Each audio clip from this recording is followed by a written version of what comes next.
নমস্কার, আমি doctor Alpaprabha Chakraborty, consultant nephrologist. পেশেন্টদের কিডনি খারাপ হলে অথবা যাকে বলে ক্রনিক কিডনি ডিজিজ বা সিকেডি হলে অনেক সমস্যা দেখা যায়।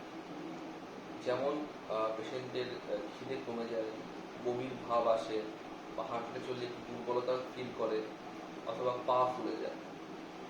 ওই সমস্যাগুলো যদি ডেভেলপ করে তবে ওনাদের উচিত ডাক্তারকে দেখানো।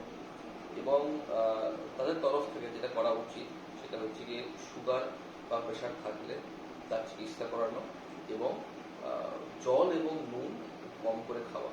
ডায়েট একটা খুব ইম্পর্টেন্ট পার্ট সিকেডি ম্যানেজমেন্টের ক্ষেত্রে।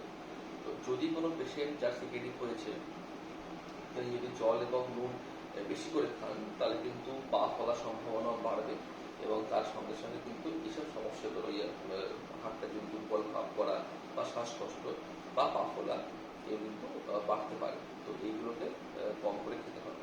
তাছাড়াও যেটা আমরা বলি যে প্রোটিন কম করে খাওয়া উচিত, কারণ প্রোটিন বেশি করে খেলে অনেক সময় সিপিডি প্রোগ্রেশনের চান্স বেড়ে যায়। এইগুলো তাদেরকে মেনে চলতে হবে এবং পেশেন্টদের উচিত নিকটবর্তী নেফ্রোলজিস্টকে